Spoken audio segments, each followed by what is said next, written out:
Rodney Collin. La teoría de la influencia celeste. Capítulo 6. La armonía de los planetas. 1. Las octavas planetarias. En el capítulo 4 se consideraron como una fuerza única las influencias combinadas de todos los planetas. Ahora debemos ver cómo los reflejos de los planetas individuales, cambiando constantemente en su ritmo y modificando asimismo su relación con todos los otros, se combinan para crear a cada momento una escena nueva y un nuevo estado de ánimo. Con anterioridad tratamos de observar desde un lugar donde el tiempo estuviera detenido y en que el pasado y el futuro de los mundos resultaran sólidos e inmóviles. Pero cuando consideramos la influencia de los planetas sobre los hombres y en la naturaleza, volvemos al mundo de nuestra propia percepción. Y aquí la llave del entendimiento es el sentido de que todo se mueve, todo se cambia, todo se funde, se separa y se recombina, siendo todo transitorio y variable. Por ahora es el punto de vista de la Tierra el que nos concierne. Para una criatura en la superficie de la Tierra, los tiempos orbitales de los planetas que nos son familiares, aun cuando posean armonía y significación en relación con el sistema solar, carecen de cualquier significado especial. Lo que tiene importancia es su relación con la Tierra. Del modo como para un observador es importante en las carreras de caballos la posición relativa que estos guardan al cruzar la meta y no sus maniobras alrededor de la pista. Supongamos que cada planeta refleja alguna influencia de naturaleza e intensidad constantes, por ejemplo, el magnetismo.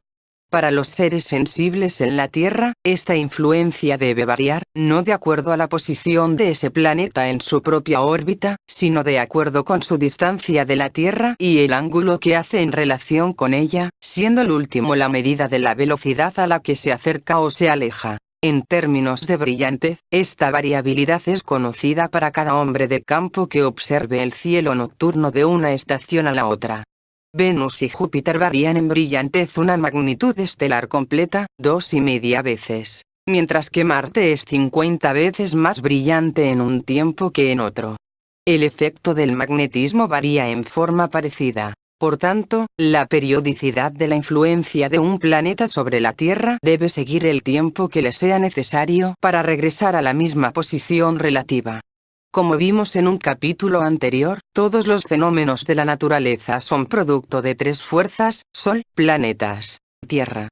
Tomando como punto de partida el momento en que el Sol, la Tierra y un planeta dado se encuentran en línea recta, el ciclo del planeta será el tiempo que transcurra antes de que tal conjunción ocurra nuevamente. En otras palabras, es el intervalo entre los momentos recurrentes en que estas tres fuerzas actúan en el mismo sentido. Pero en los cielos hay combinaciones mayores y menores de fuerzas, y también conjunciones mayores como menores. En tanto que el poder de la influencia de un planeta seguirá en general la periodicidad de su simple conjunción con el Sol, una condición exactamente similar solo se repetirá cuando la Tierra, el planeta y el Sol se sitúen en igual relación con la Vía Láctea o zodíaco. Siendo la posición relativa del Sol con el zodíaco reconocible para nosotros mediante la sucesión de las estaciones, se infiere que esta completa relación solo hace recurrencia cuando la conjunción planetaria se presenta exactamente en la misma estación en que lo hizo originalmente. Es por esto que en cada planeta hay un doble ritmo de influencia, un ciclo menor de su conjunción con el Sol, incluido dentro de un ciclo mayor donde esta condición está todavía más acentuada por la vuelta a la misma relación con el zodíaco. Un cierto y diferente número de ciclos menores ocasiona para cada planeta un ciclo mayor. Y, como veremos más tarde, la total combinación de esos ciclos forma una notación extraordinariamente matemática o musical. Podemos trazar una tabla de conjunciones menores y mayores de acuerdo con las cuales puede esperarse que la influencia planetaria sea creciente o amengüe. Por tanto, Mercurio y Venus repiten su efecto máximo cada 8 años, los asteroides cada 9 años, Júpiter cada 12 años, Marte cada 15 años y Saturno cada 30 años. Si estos varios ritmos se sobrepusieran, encontraríamos una serie muy interesante de intervalos armónicos desarrollándose en el tiempo, cada etapa de la cual está marcada por la conjunción mayor de uno o más planetas. Para las planetas interiores, encontramos además una serie de tiempo más corto que no se basa esta vez en su conjunción mayor con el Sol y el zodíaco, sino en su conjunción menor con el Sol y la Luna. Esta segunda serie se mide naturalmente a sí mismo en meses lunares, 29,5 días, y no en años solares. Lo primero que nos sorprende es que esta segunda serie es una repetición exacta de la primera, estando todas las cifras simplemente multiplicadas por 3 1/3. Estas dos extrañas e irregulares progresiones, aunque aparentemente independientes, son las mismas. Además, ambas pertenecen a una serie armónica que hemos conocido antes. Por tanto, ya existe un estudio por el cual la serie 24, 27, 30, 32, 36, 40, 45, 48 nos es familiar. Estas cifras, consideradas como vibraciones, representan el valor relativo de las notas de una escala musical mayor. Y súbitamente recordamos viejas historias en que esta misma escala musical, achacada por la leyenda a los pitagóricos, fue inventada por una escuela especial de astrónomos y físicos, para hacer eco a la música de las esferas. Resulta ahora claro que esta no es una leyenda sino un hecho real. La octava o escala musical es una notación de esta armonía de los cielos planetarios, adaptada al ciclo del hombre, eco a su vez de una gran ley que controla el desarrollo de todos los procesos en el universo. En la interacción de lo que creemos que son movimientos fortuitos, se revelan ahora dos octavas musicales perfectas y netamente separadas, desarrollándose eternamente a lo largo de la vida del hombre y de la historia de su raza. Más aún, si recordamos y aplicamos el inmenso factor que deslinda el tiempo y percepción humanas del tiempo y percepción del Sol, encontramos que esta armonía planetaria debe afectar a esa sensación divina como la música audible afecta al hombre. Entre el tiempo humano y el tiempo solar se encuentran 36 octavas. Exactamente el mismo intervalo separa las vibraciones de la música humana con respecto a las vibraciones del movimiento planetario. Literalmente, los movimientos de los planetas crean música para el Sol. 2. La significación de la armonía. Lo que hemos tratado de formular hasta ahora es la recurrencia periódica del ciclo total de la influencia de cada planeta, y la relación de estos ciclos entre sí. Sin embargo, dentro de su ciclo, la influencia de cada planeta se desarrolla y mengua en una forma muy individual. Hemos visto ya que esta variación puede medirse de dos modos, por medio de la cambiante distancia entre el planeta y la Tierra, y por medio de sus variables velocidades en relación con la Tierra. El grado de su posible distancia depende principalmente de la cercanía de su órbita, porque mientras pase más cerca de la Tierra, mayor será el contraste entre su conjunción y su oposición. Anotamos un efecto de esto en las fluctuaciones de brillantez, que para el vecino Marte varía 50 veces, mientras que el distante Júpiter es solo 2,5 veces más brillante en su aproximación mayor que en su mayor lejanía.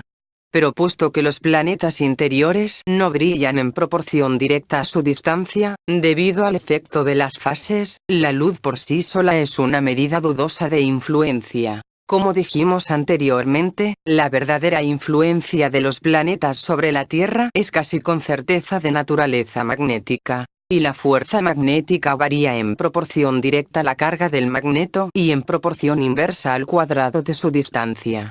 Si suponemos que la carga del planeta es proporcional a su masa multiplicada por su velocidad orbitaria, podemos entonces hacer algunos cálculos interesantes acerca de la influencia magnética relativa de los diferentes planetas sobre la Tierra y las variaciones de su influencia. Si, por ejemplo, tomamos la influencia magnética de la Luna sobre la Tierra estimada en unos 5.000 amperios, entonces la influencia media de Júpiter sería de cerca de 900 amperios, de Venus 600 amperios, de Marte 60 amperios, de Saturno 40 amperios y de Mercurio 20 amperios. La influencia de Urano y Neptuno en esta escala sería poco más o menos 1 amperio. Por otro lado, el monto de variación en su efecto sería muy diferente para los diversos planetas. Marte en su mayor fuerza sería más fuerte que Venus, y en su punto más débil tan débil como Tirano. Su influencia en un extremo sería no menos de 80 veces mayor que en el otro. La influencia de Saturno, sin embargo, variaría solamente hasta el doble, mientras que las de Urano y Neptuno permanecerían prácticamente constantes. Ahora bien, el hombre está constituida de manera que registra contrastes y cambios de toda especie, en tanto que las condiciones constantes pasan desapercibidas. Un hombre que vive en la ciudad sigue en su trabajo sin darse cuenta del bullicio del tráfico, pero se siente muy afectado por un radioreceptor que haga ruido y se calla alternativamente en la casa del vecino. Así que es de esperar que la influencia perturbadora de Marte y Venus alcance notablemente a la humanidad, en tanto que quede más o menos al margen de la de Saturno, Urano y Neptuno, aunque estas últimas pueden ser más fuertes y saludables. Esta no es cuestión de efecto real, sino de prestar atención. Más tarde veremos que mientras hay mucha evidencia de ritmo en los aspectos violentos y procreativos de la naturaleza, tales como la guerra, la abundancia y el hambre, los ciclos en la esfera del pensamiento, de la aspiración, son mucho más difíciles de reconocer y afectan relativamente a pocos. Por tanto, la variabilidad de la distancia es un índice de disturbio. La otra clase de variación de que hablamos, reside en la cambiante velocidad del planeta en relación con la Tierra. Esta puede medirse más simplemente por el ángulo que forma el planeta con el Sol y con la Tierra. Un pequeño experimento geométrico demostrará que si este ángulo es de 0 grados, cuando el planeta, el Sol y la Tierra están en línea recta, el planeta se mueve paralelamente a la Tierra, por lo que se encuentra estacionario en relación a ella. Por otra parte, si el ángulo es de 90 grados, esto es, que una línea de la Tierra al planeta haga tangente con la órbita de este último, el planeta se aproxima o se aleja a su plena velocidad orbital. Las velocidades entre estos extremos serán proporcionales al ángulo. Otro ensayo geométrico mostrará que solo con los planetas internos puede formarse un ángulo recto. Para los planetas exteriores el ángulo máximo es siempre menor a 90 y decrece continuadamente con el alejamiento de la órbita del planeta. De esto se derivan dos efectos. Mientras más cercano está un planeta al Sol, es mayor su velocidad posible en relación a la Tierra y, consecuentemente, mayor la variación de esa velocidad. Mercurio puede aproximarse a la Tierra a 50 km por segundo, puede permanecer estacionario o puede retroceder a esta inmensa velocidad. Por el contrario, Neptuno solo puede variar entre lo estacionario y 1/7 de kilómetro por segundo en relación a la Tierra. Para comprender el efecto de esta variación, supongamos que el habitante de la ciudad está siendo molestado, además, por un mosquito que revolotea en su oficina. Sentado en su escritorio reconoce instintivamente el grado de peligro por los altibajos del zumbido, porque cuando la velocidad del insecto que se aproxima se agrega a las vibraciones de su nota, ella se comprime o agudiza, y cuando es subtraída, se dilata o se hace grave. De este modo Mercurio cambiará el tono de su nota fundamental y podemos considerar el efecto inquietante y nervioso producido por el zumbido del mosquito como un indicio de la influencia de este planeta. Sí, entonces, como nuestras deducciones eléctricas parecieron demostrar, cada planeta emite una cierta nota o energía transformada para un propósito determinado, esta nota o energía estará sujeta a dos variaciones dentro de su ciclo. Primero, habrá una vibración de volumen dependiente de la distancia. Segundo, habrá una variación de tono, dependiente de la velocidad relativa. Marte y Venus tienen la variación más amplia de volumen. Mercurio y Venus tienen la variación más amplia de tono. Mientras que tanto en tono como en volumen los planetas más exteriores permanecen constantes, sonando con un bajo sostenido que hace fondo a la armonía general. Todavía debe tomarse en cuenta otra variación.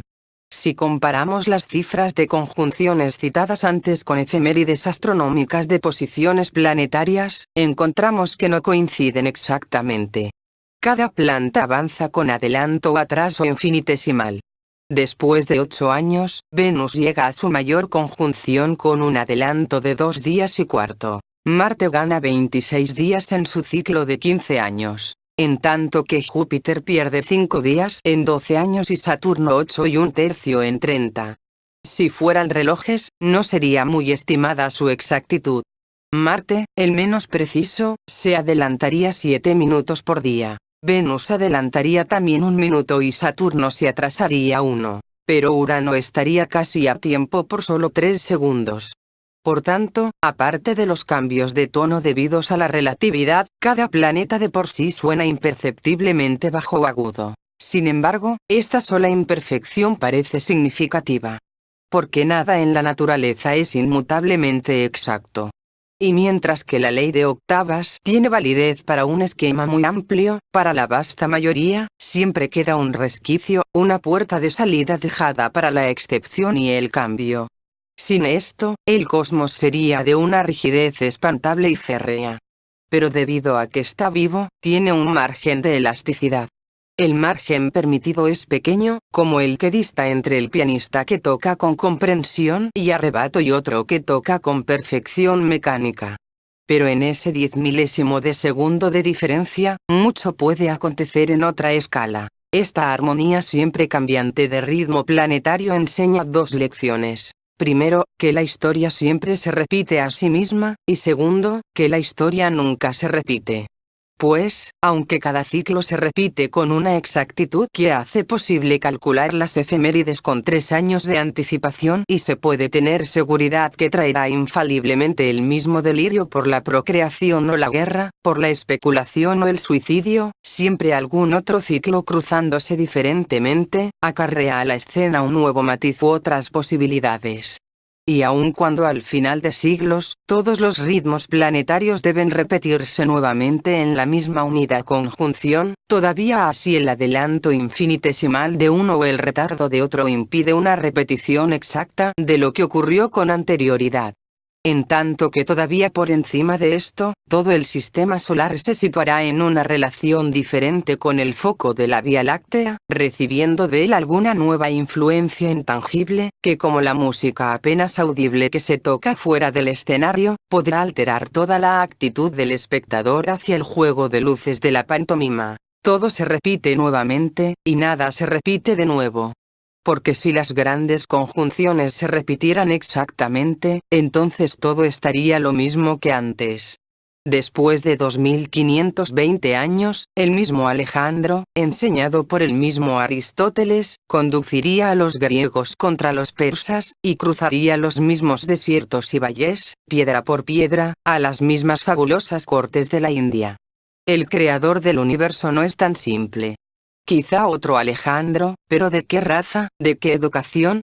Quizás otra marcha hacia Oriente, pero ¿con qué armas y con qué intenciones? Quizá otra apoteosis en Egipto, pero ¿quién desempeña el papel y cuáles son su forma y su significado? El universo es simple solo para quien dice la buenaventura. El hombre puede calcular esta probabilidad o aquella y en modo reducido y general, puede llegar a acertar. Pero no importa cuán elaborada sea su visión, el destino tiene otro factor en reserva. Los cielos siempre deben dejar abierta la salida, por la buena razón de que son infinitos. 2 cuestiones fundamentales se levantan de lo que hemos considerado. La primera concierne al modo en que puede esperarse que el desarrollo y la mengua de las influencias planetarias afectan al hombre.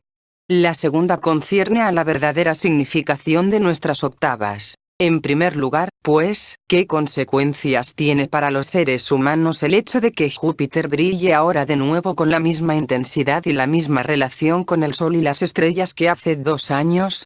Conocemos por experiencia la influencia que ejerce sobre todos los seres vivientes y hasta sobre las mareas, la periodicidad de la Luna, así como la periodicidad de la Tierra, con sus concomitantes estaciones y sus efectos.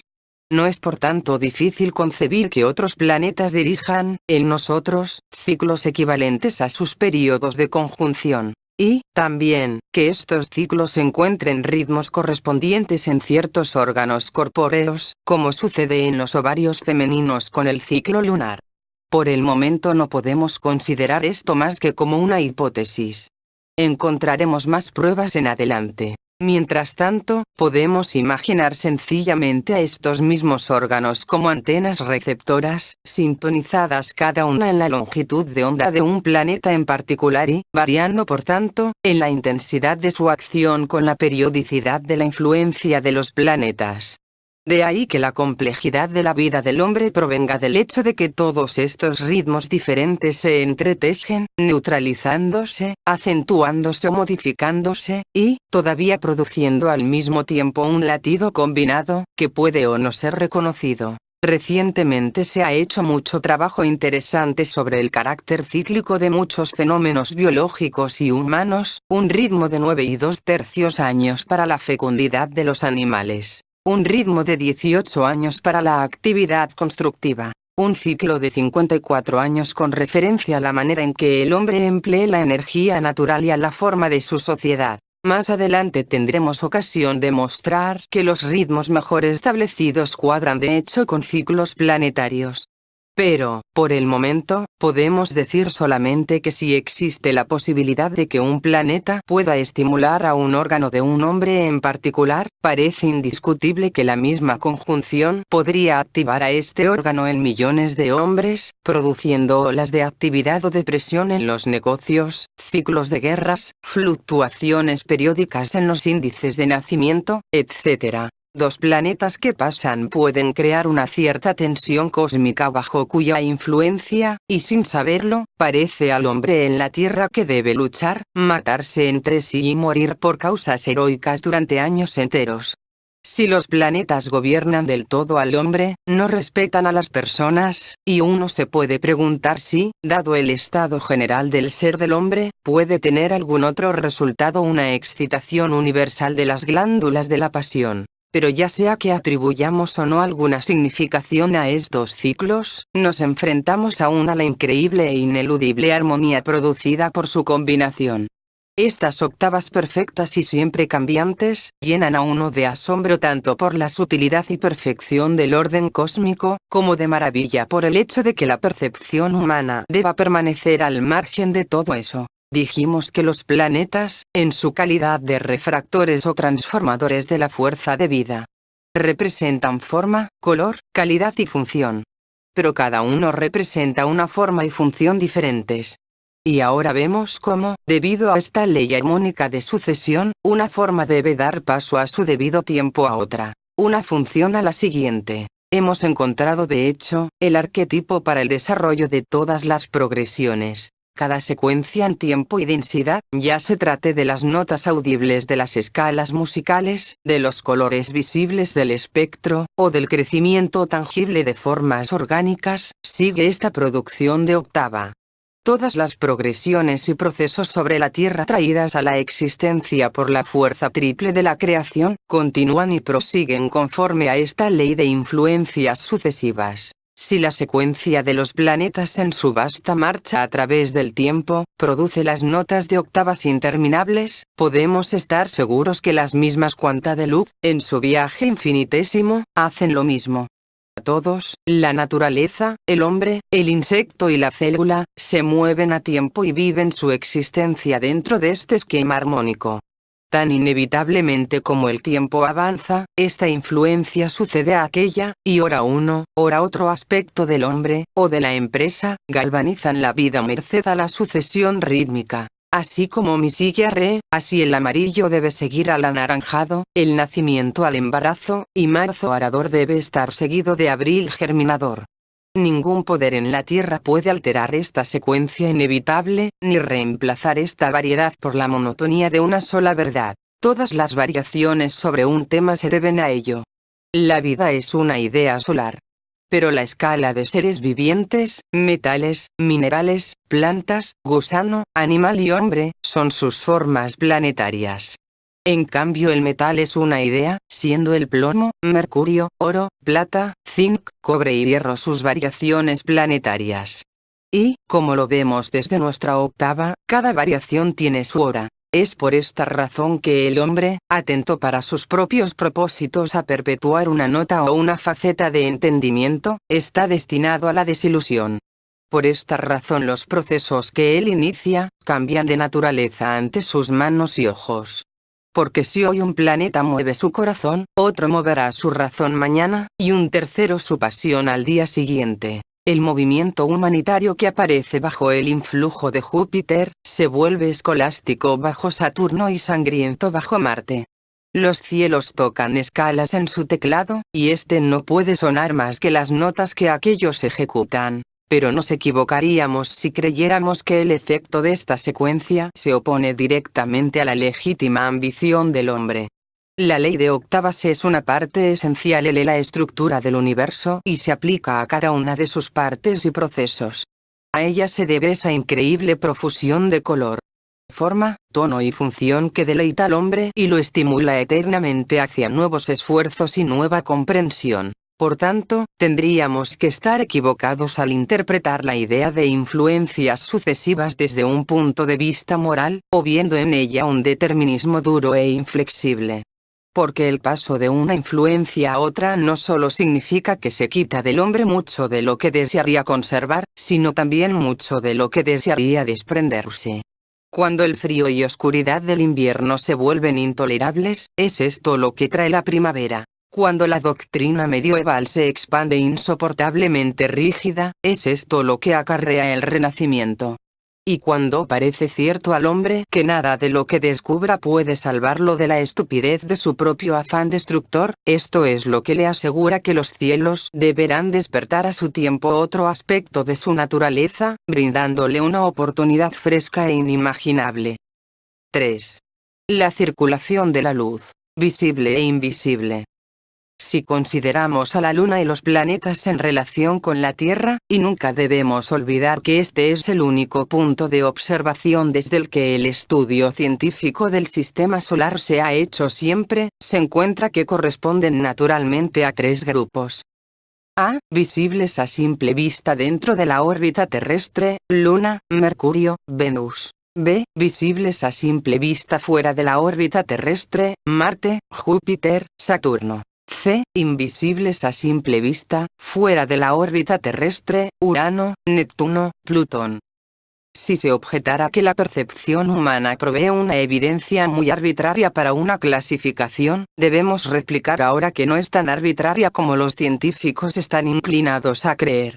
Como establecimos en el capítulo 2, un hombre es un cosmos, cuyos tiempos y percepciones contienen una definida relación cósmica con los tiempos y percepciones de cosmos mayores o menores.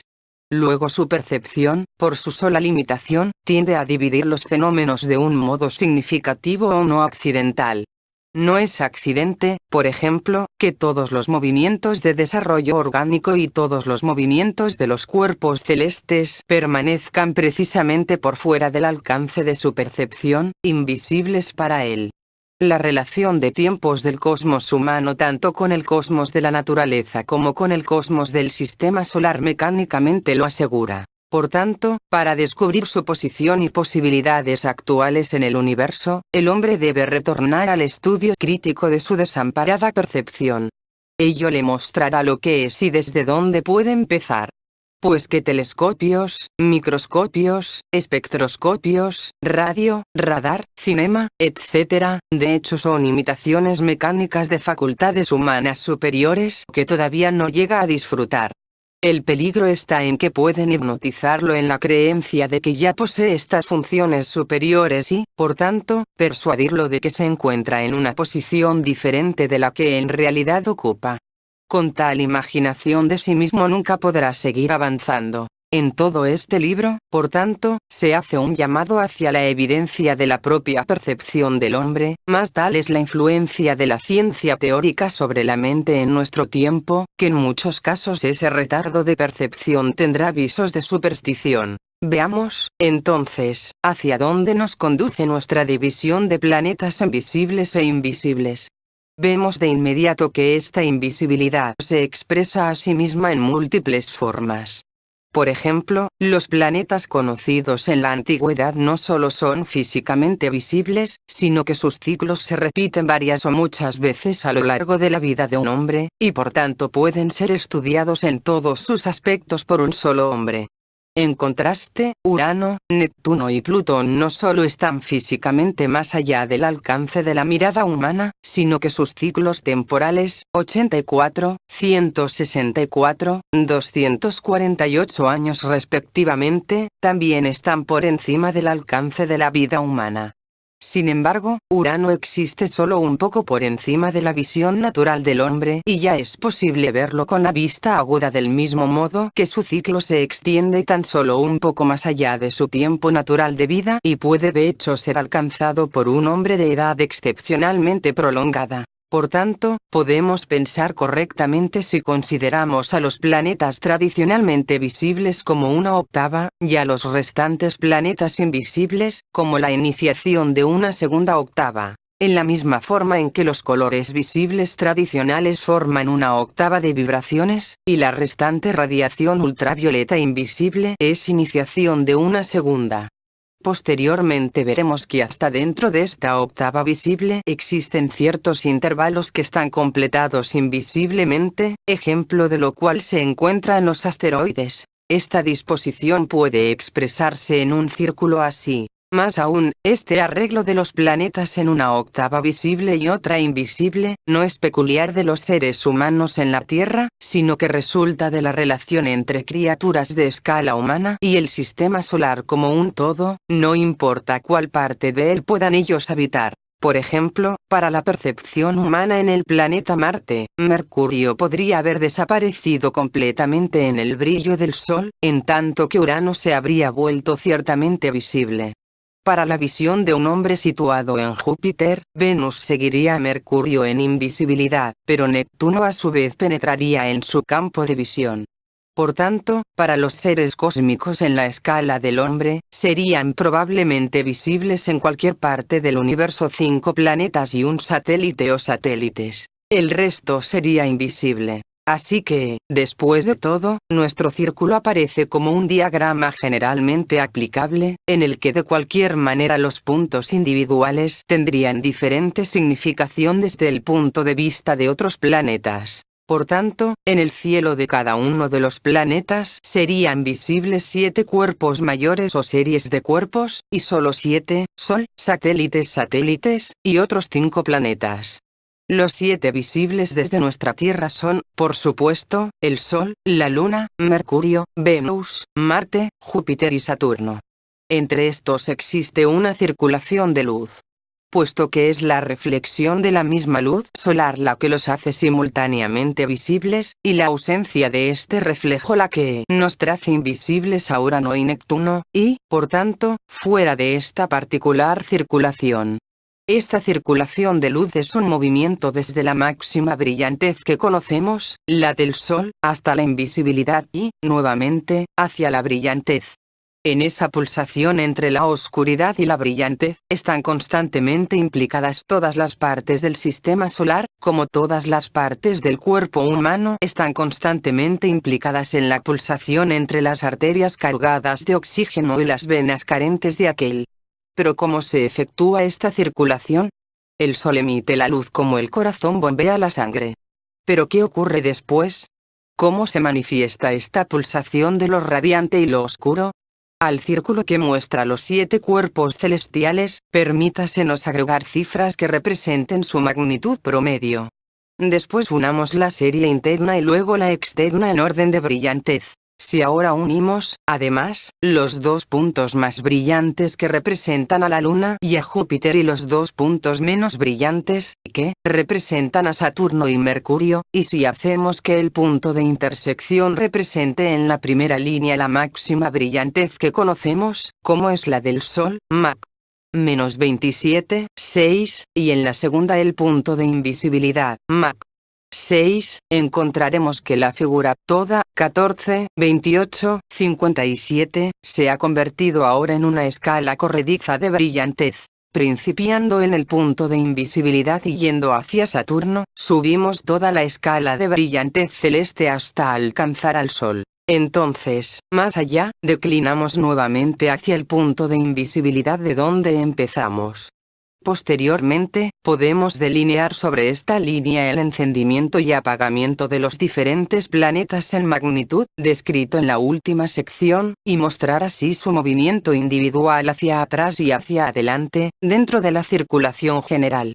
Y, finalmente, podemos ver en la intersección de las dos líneas cómo la máxima brillantez en una línea coincide con la invisibilidad en la otra. Es decir, cómo todos los planetas deben desaparecer de la vista en su conjunción con el Sol. La misma figura también indica, si podemos leerla, la dirección del desarrollo de cada uno de los planetas. Vemos, por ejemplo, cómo Mercurio se mueve hasta una invisibilidad creada por la brillantez del Sol, mientras que Saturno emerge de una invisibilidad creada por la distancia. Vemos cómo Júpiter se desarrolla por sí hacia la radiación de un Sol, en tanto que la Luna es un vástago reciente de tal radiación. De hecho, esta extraña cifra, 1, 4, 2, 8, 5, 7, puede explicarnos una infinidad de cosas, porque en ella hemos tropezado con una curiosidad matemática que oculta en realidad una de las leyes fundamentales del universo. Cuando la unidad se divide entre 7, este decimal recurrente resulta 0,142857. Y cuando un cosmos completo se divide entre su principio de vida y sus 6 funciones, es precisamente la secuencia de este número la que representa la relación entre ellos. Si, por ejemplo, consideramos que el decimal está compuesto de 6 cantidades separadas, así: .1, .04, .002, .0008, .00005, .000007. Entonces tenemos una serie que parece representar la masa relativa de los órganos que controlan las varias funciones en un cosmos. Es esta secuencia la que explica la extraordinaria variación en masa, que monta hasta cientos de miles de veces, entre las glándulas que controlan al cuerpo, aunque parecen jugar papeles aproximadamente iguales. En el sistema solar explica la misma extraordinaria variación en masa de los principales cuerpos celestes, desde Júpiter, 0,001 de la masa del Sol, y Saturno, 0,003, hasta los mayores satélites, que promedian solamente 0,00007. Y mediante ella podemos ver cómo la masa total de planetas, asteroides, lunas y cometas que componen el todo, está infinitamente dividida. Sin embargo, en el presente estudiamos esta cifra como un símbolo de la circulación de la luz dentro del sistema solar. Y ahora vemos que es la circulación de luz la que conecta todas las partes de este sistema con todas las otras partes, la que lleva todas las posibilidades a todas partes. Exactamente como la circulación de la sangre une todos los órganos del cuerpo humano y hace de ese cuerpo un sólido, en lugar de una armazón vacía. O la circulación del habla conecta diferentes tipos y hace de ellos un grupo en lugar de un número de individuos aislados, así la circulación de la luz hace del sistema solar un sólido, en vez de una colección de esferas remotas e independientes. Precisamente porque es un sólido así, ninguna parte está separada de ninguna otra y el todo es accesible a aquel que pueda descubrir el secreto.